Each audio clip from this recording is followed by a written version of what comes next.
Good morning. What's up, Raider Nation? I am the Commish, and this is your Raider Reaction morning show for Black Friday, December 6th. It's been a crazy week in the Raider Nation. Trade car, fire car, bench car. Should we keep car? Trade the car?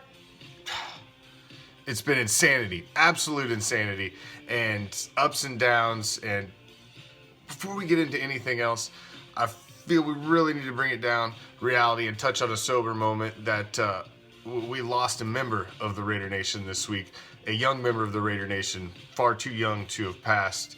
And before we get into all the other stuff that's really just not as important as life itself, as a member of the Atkinson family, George Atkinson III passed this week, a young man who had several stints in the silver and black and just far too young to be gone. And the leader of the Raiders, DC4, had something to say on it. With everything going on, with football and all those kind of things, I just wanted to send our prayers to Mr. Atkinson. George was a teammate of mine. It's crazy how quick life can come at you. I love George. We had a lot of fun playing basketball at 24 Hour Fitness, as well as playing football games together and competing together. He was always so joyful, man. So happy every single time. He felt like cut and re-signed a whole bunch of times, and every single time he just looked so thankful to be here. So I just wanted to say that we're thinking about him and his family, and that we love him. Now, getting back to Carr himself, it's been very polarizing this week after two subpar games, basically absolutely getting annihilated the last 2 weeks, being unable to score. A large percentage of Raider Nation has gotten off the Carr bandwagon. Us ourselves ran our poll that we run about every 3 to 4 weeks. Do you think Carr is the answer under center at quarterback? And this week, approval rating had dropped to only 51%. Think Carr is the answer at quarterback for the Oakland Raiders, when about a month ago it was around 70%. So it's dropped about 20%. So let's hear from DC4 himself as he's listen to all the noise this week as he gets ready for the Titans.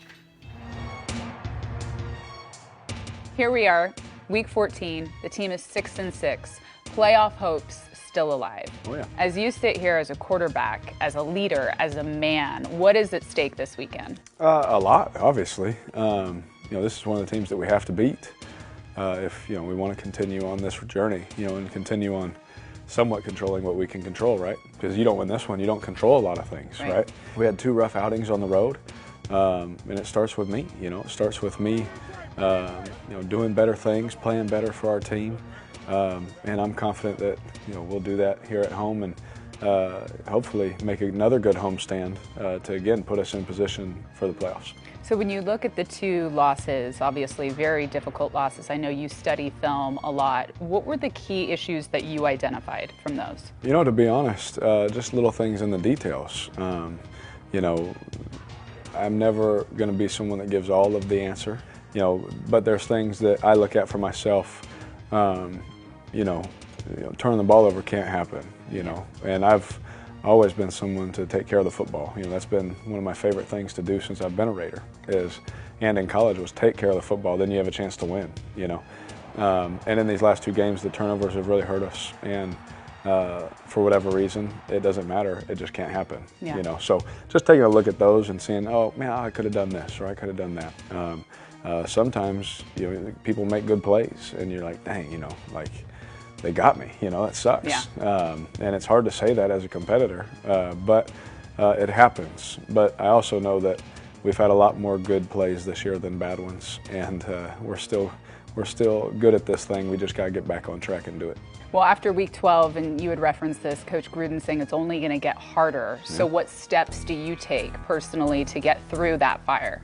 Oh, the hardest part, when you're going through something like that, and I've learned in my 6 years with how we just joked about before this, how one day you're the greatest, one day get rid of him. What I mean? What have you done for me lately? This is the NFL nowadays, And one thing that I've learned, which I'm so thankful, I'm blessed to be in the position I'm in, and in my 6th year, where I can just continue to do my process I don't have to change anything, because when you have, you know, your best day throwing the football, and then you go out and you have one of your worst days throwing the football, and your process was the same, and then you make the little there's little things you can correct in there. It's like, I'm going to do exactly what I've been doing the whole time, you know, and it hasn't changed since I got in the NFL. For me, I just kind of just be me. Yeah. But I could really help some of these young guys that are like, wait, why they don't like me now? You know what I mean? You know, just you know, helping even Josh. Like Josh, you're rushing. I mean, he's one of the best players in the NFL. Right. We're seeing flashes of brilliance from Josh. I mean, various people, from all these guys, positions. When you look at those moments, the highs that we've seen this season, what kind of promise does it bring when it comes to this organization? Oh, our future is very bright. You know, Mr. Davis used to talk about that, right? The future is very bright. But I tell him, I was like, hey, what's going to happen if you go out there and go 2 games for 30 yards, you know, and you fumble twice? Oh, what's wrong? You know, don't ever. I said, you know, you tell these guys, just do you, because let's be real, it's the NFL. Maybe that'll happen someday to him. We hope not. Right. Right. But it's the NFL. Well, it's always stood out to me that you have this positive mindset and you're really, you know, focused. Do you ever get that angry chip on your shoulder, like I need to protect my pack, or is it always like, let's stay even keeled? No, I get angry. I do. I struggle with that, you know, especially during football games. You know, my dad said it best. He saw me on the field at a game one time, and he's like, yeah, I didn't even recognize you. You know what I mean? And he's like, yeah, it was kind of, you were angry, you know, you were kind of a little upset, you know?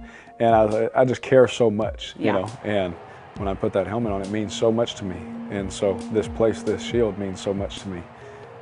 This is home. This is the only team I want to play for my entire life, you know? And, you know, you try your best through the hard times to just stay even keel. Yeah.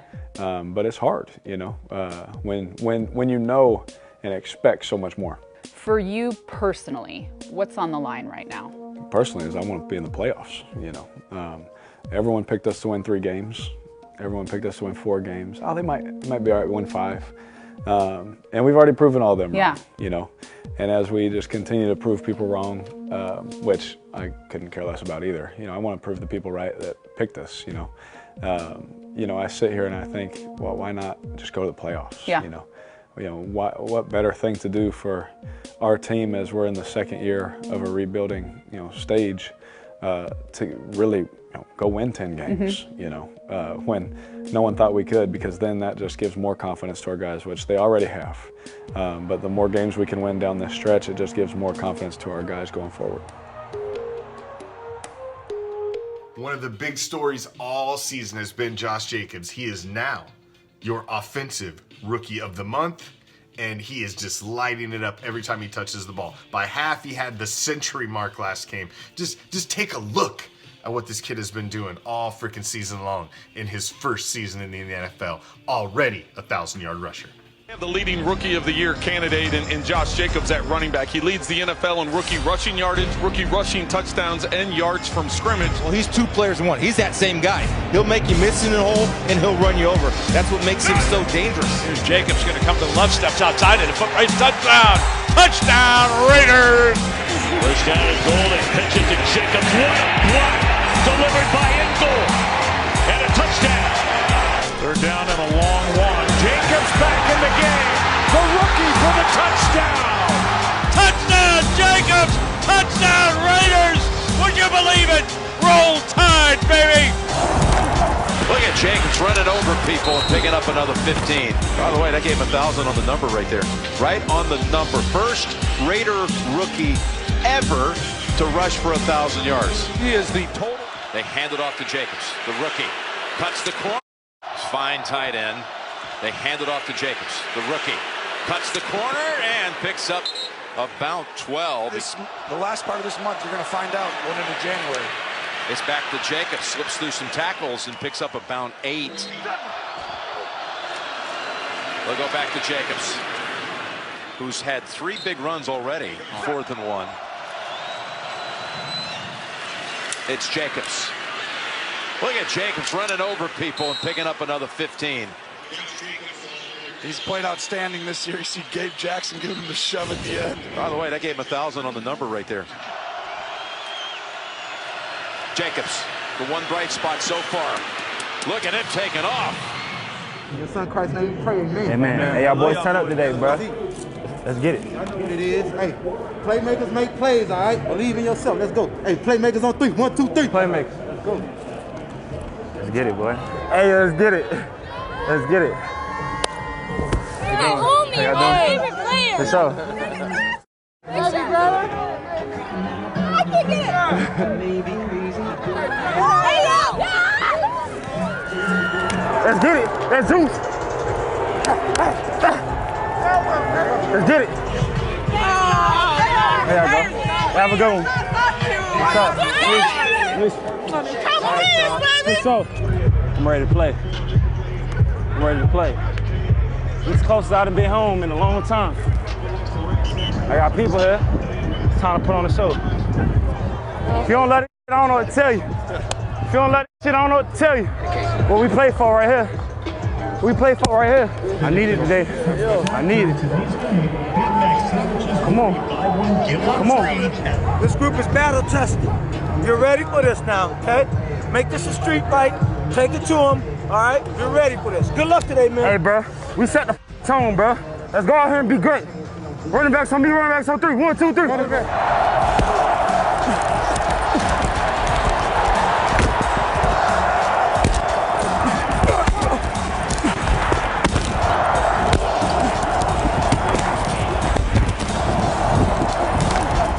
Jacobs running over people and picking up another 15. By the way, that gave him 1,000 on the number right there.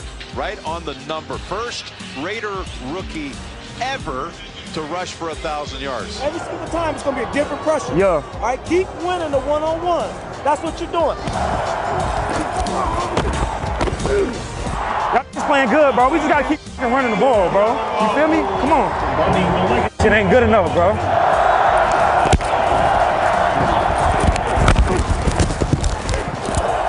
Jacobs, the one bright spot so far. Look at him taking off. 35 yards. In the first meeting this year, he had 12 carries for 99. Yeah. They took the sand and brought everybody across your face. That's a hell of a run, man. Hell of a run. The most impressive play I had from you all day was picking up that ball. Yeah. Just having the awareness, pick it up, reach it out. Like, we're down 30 points in the Kansas City. That means the world. We'll put that on tape and everyone's going to respect it. So. Baby L. What? What? Baby L's got something to say? I guess we're turning the stage over to Baby L. Hi. Good morning, Raider fans. I just want to talk to all of my Raider brothers out there that are whining and bitching more than me. Because I'm a baby. And I'm supposed to whine. Because I want kitty and I can't get it. But why the fuck are you guys whining all the goddamn time? Like, you could do better. It's okay to be frustrated with being the fact that the team isn't playing that great, but some of them are young, barely older than me. But you expect them to play like they're as good as you guys. Some of them aren't as good as you, Stacy Piper. Some of them aren't as good as the rest of you assholes that are always running your mouth. Settle the fuck down. Quit being babies like me. Have a great way to... Another one of the big, hot keys to the Raiders offense this season, the resurgence. One of the diamonds in the rough that has shown and emerged this season has been the emergence of Darren Waller, the tight end. He was pegged as being one of the top tight ends in the league in the offseason by everybody, and he has lived up to the bill. Darren Waller has proved to be the real deal so far. Another 100-yard game going over the century marks last week against the Queefs. He was one of the only high points. Let's take a look at what he did last week. As Carr flings it, and it is pulled down. What a catch by Darren Waller. 2nd and 7. There's Waller. Down to the 19. 2nd and 20. Good throw. Waller has it down to the Kansas City 41. I think he's got a future. I think they'll keep him. Carr takes something off of that one. That's Waller making the nice catch. Completes it to Waller. You, sir, are a fucking douchebag. Today's douchebag of the day is for all of you so-called members of Raider Nation that are on our page, in the groups, and masquerading as a fucking Raider fan. No respectable member and a fan of any team and any fan base is rooting for their team to fail. Whether you believe they have the right quarterback, the right coaching staff, the right whatever in place. How the fuck are you rooting for your team to fail and not make the playoffs? That you expect them to fail on any given Sunday, regardless of what I feel about who's in place or where they're at. I always believe my team has a chance to win. That's called being a fan. You're a fucking douchebag. Reflecting on his stud running back and everything that's gone on so far in a 6-6 season, John Gruden sits down, takes you in the huddle, into the mindset of getting ready for the Titans. All right, Coach, you're 6-6. We got 4 more games, 2 at home, 2 on the road, and you're still in this thing. Yeah, we got to play a lot better, obviously. We're excited about being home again. Hopefully the weather's a little bit better, but make no excuses. We have not played good football in the last 2 weeks, and we got to play a lot better to get this win. Yeah, you talk about rebounding from 2 tough losses, 1 in New York and 1 in Kansas City. Yeah, it's tough. We had 4 straight games that went right down to the last play of the game, and then we had 2 tough road outings in tough weather that we're not a lot of experience playing in. But we got to grow from that. We got to show some mental toughness. We've got some injuries, and we have a great opponent coming in here in the Black Hole, so we're excited about that. You know, one guy I know you're really proud of, Josh Jacobs. First Raiders rookie running back to go over 1,000 yards, and he's been doing it banged up. How proud are you of him? Well, I'm really proud because he's done it, as you said, with a sore shoulder. But most of the backs that play in this league have to go through this. But he has done a great job of competing, preparing. Behind the scenes, he's been a leader. He's got a great future here, Townie. And I brought you a Josh Jacobs Rookie of the Month pin.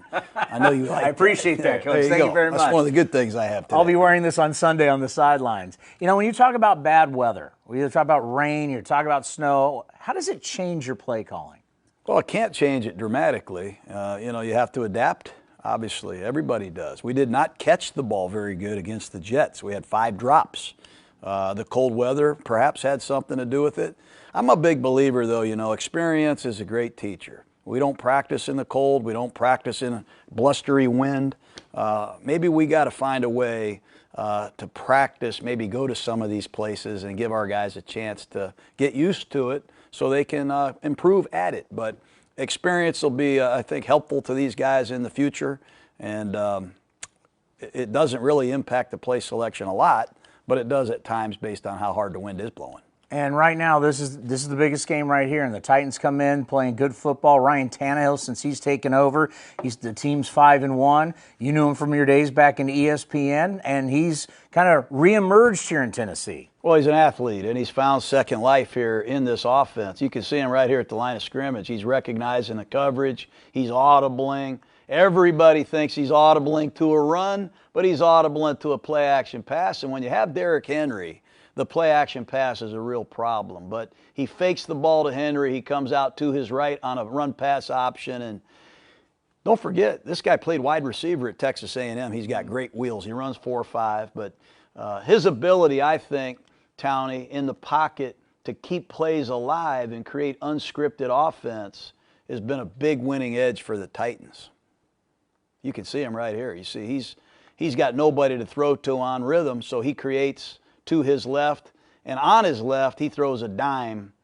That's hard to coach right there. He's finally playing like the guy they thought was going to be the guy in Miami. Well, he's a guy that was thrusted into the starting role as a rookie in Miami, and he wasn't a real experienced player. Like I said, he played wide receiver at Texas A&M. I think Tennessee got a bargain, and what really helps him the most is their running game. Yeah. You know, when you're the quarterback of the Tennessee Titans, you can turn around and hand the ball to a legitimate beast. This Derrick Henry is a problem. He has home run speed.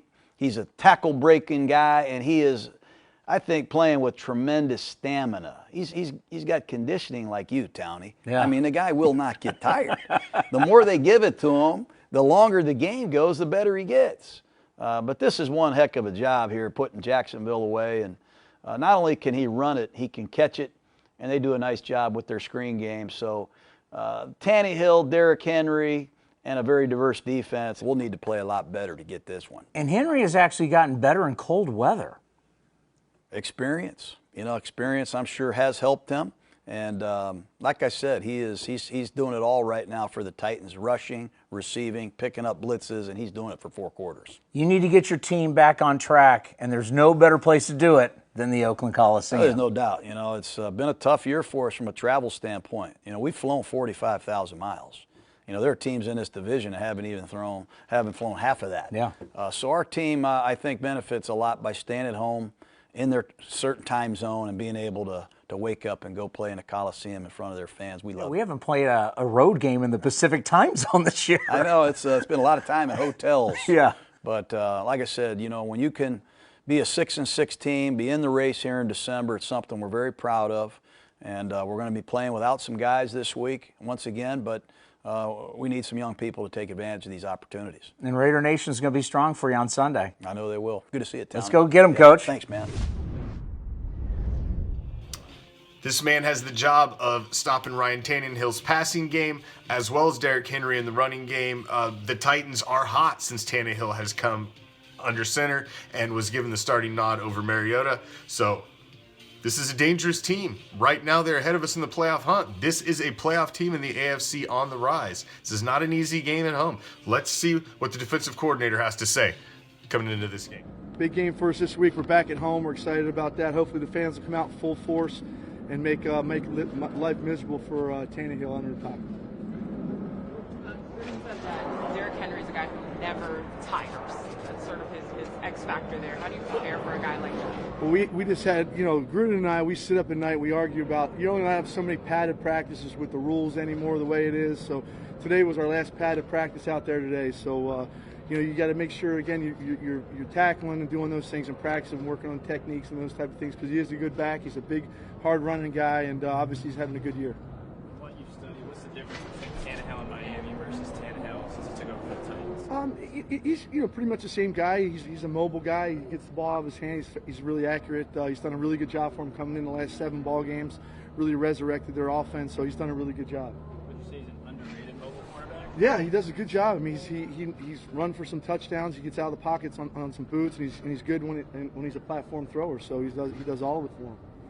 You guys are pretty much a better team across the board at home defensively. Wait, that's just the usual reasons, crowd noise, that kind of thing, or is there something special about playing at the Coliseum for these guys? There's definitely something special for the players playing there. It's a unique environment. Even myself being new to it, it's a great environment to play in. But I think we got to be able to play on anywhere where we're playing down the street, in the Coliseum, whatever. But we definitely enjoy playing at home. Our fans have been tremendous. Believe. Yo, face sucker. Raider Chris has something to say. Get after it. I am so fucking jacked until I get to go see the Raiders play in Oakland. It's going to be my first game in Oakland. Last time I saw the Raiders, they were here in LA. They played the Pittsburgh Steelers, and we kicked that ass. And from what I remember of that game, Steeler fan was talking shit, and he got mollywopped. In the worst way. Don't be doing that. You don't come to our fucking house and talk shit. That's crazy. But, like I said, I'm fucking hyped, man. I cannot wait. Can't wait. So, that's all I have to say. Oh, wait a minute. Let me put this out here. I think we're going to have a good game. I think it's going to be a bounce-back game. We're going to be back home. I think Derek is going to show up. But regardless of that, I think even if he does show out in the next 4 games, I think they're going to cut bait with him, to be honest with you. I think Mayock and Gruden have pretty much seen all they need to see. But my concern is going into the new house with a rookie quarterback running point. I don't think that's going to happen. So we might end up going in a different direction to mentor that kid. I don't know. But my gut feeling is that they're going to cut bait with this kid after the season. Save us some money, put it into what we need. I don't know. We'll see. Oh, I forgot to add. Get after it! It is that time of the season where the NFL actually lets you have a little bit of personality on the field. They've loosened up over the past several seasons on the celebrations, and they have been doing the My Cause, My Cleats 1 week a season for quite a while now, and that is this week. And take a look at what your players in silver and black, as well as your ladies in silver and black, are doing for My Cause, My Cleats week.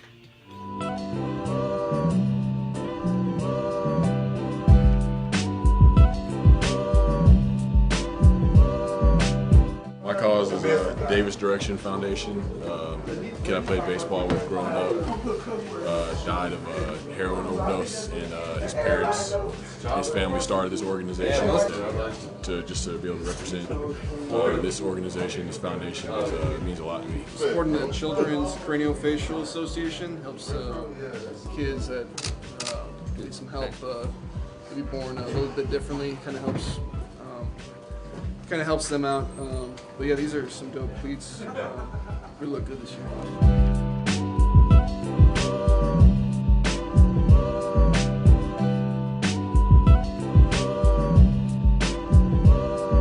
So basically, I chose the Chad Tough Foundation.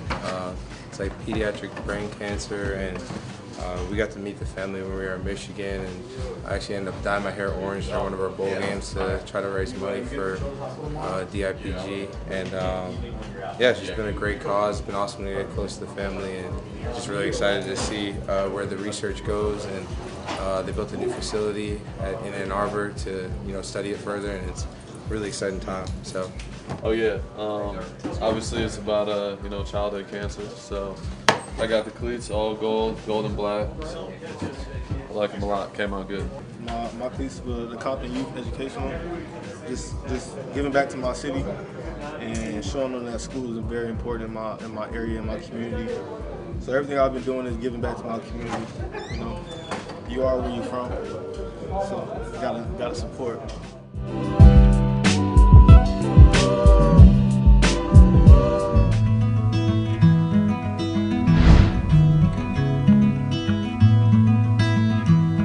I'm Mackenzie, and I'm wearing purple to support anti-bullying. I'm Ashley, and I'm wearing white for lung cancer. My name is Monica, and I'm wearing blue in support of my best friend Casey, who just beat colon cancer, and my dad, who's currently battling prostate cancer. My name is Danielle, and I'm wearing pink to represent breast cancer. I'm June. I'm wearing white in support of lung cancer. I'm Brianna, and I'm wearing blue for childhood education. My name is Maddie, and I chose to wear white to represent and honor all of the people who have been impacted by cancer, as well as all the people who are working so hard to find cures for cancer. My name is Summer, and I am wearing white for lung cancer.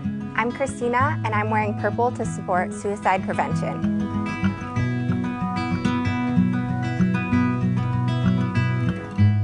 I feel that anti-bullying needs to be on a big platform, and there needs to be awareness brought to this cause. I'm very passionate about the platform that I'm on, just because I feel like being a Raiderette and also a yoga instructor, I can be heard a little bit louder on how to be kind and be a positive ambassador to spread the kindness and stop bullying. Raiders girl. She's one of the admins of the Raider Reaction Empire, the dark side. If you're not a member of that group, it's real, it's raw, it's uncensored. You need to go hit that shit up and get the hell in there, because with what's going on right now, you need somewhere to vent. But she deals with the 5,000 plus members of the Raider Reaction Empire, and she's got something to say to you guys, so listen up. At what point do you guys stop arguing with each other, whether Car's good or bad? Either way, no matter what we say, the team is going to do whatever they're going to do.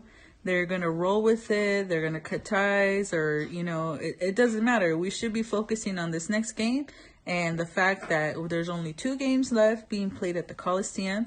And, we just need to regroup as fans, because it seems like it's just a big split. And that's not what it's about. The nation's supposed to be united. We're Raider Nation for a reason. We're here because we love the team. Not here to bash each other all fucking day, all day, every day for the last I don't know how long. So you guys need to get your shit together and stop talking on each other. Thanks. And now it's that little time of the day that I like to give you those little sports nuggets that you can drop throughout your day. Flex your sports brains around your friend, your family, your coworkers. And they'll be like, damn, how did he know that? And you know, back your mind, it's because you watched the Commish on What the Fuck Happened Today in Sports History. December 6th, 1925, a record 73,000 showed up in attendance and paid to watch the Chicago Bears beat the New York Giants 19-7 as grassroots of the NFL were taking over 73,000 people. That is a hell of an event for back in those days when, you know, basically you weren't getting out and advertising that by TV, folks. 1935, the fifth Heisman Trophy was handed out to Niall Kinnick, University of Iowa running back. And as you all know now, the University of Iowa Hawkeyes Stadium bears his name, Kinnick Stadium. 1992. At that time, Jerry Rice was playing for the San Francisco 49ers and caught an NFL record 101st touchdown and a 27-3 win over the Miami Dolphins. That happened on this day in sports history. Also on this day in sports history in 1992, the San Francisco Giants signed a record deal, $43 million, to bring the greatest hitter in Major League Baseball history over from the Pirates to the Giants, Barry Bonds. 2018, just last year, and what the fuck happened on this day? Tennessee Titans running back Derrick Henry exploded for a franchise record 238 yards, 4 touchdowns, 30-9 win. One of them was a 99-yard touchdown, tying Tony Dorsett's the longest run in NFL history record.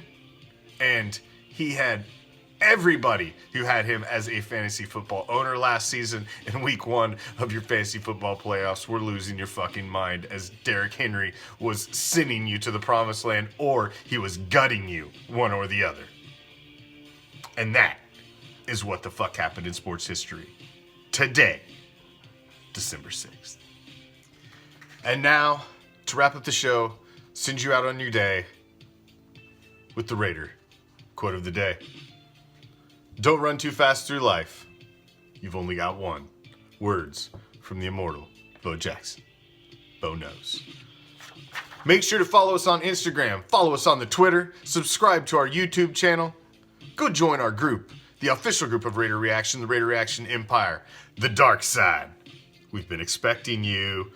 Go like our other page, the Commish, as well as the Raider Reaction page, and check out our website as well, RaiderReaction.com. Make sure to watch us every morning at 7 a.m. Pacific, 10 a.m. Eastern for the Raider Reaction Morning Show, as well as your nightly Raider Reaction webcast every night at 7 p.m. Pacific, 10 p.m. Eastern. Until next time, Raider Nation, I'm out. Peace, love, Raider Nation. Oh, and fuck the Chiefs.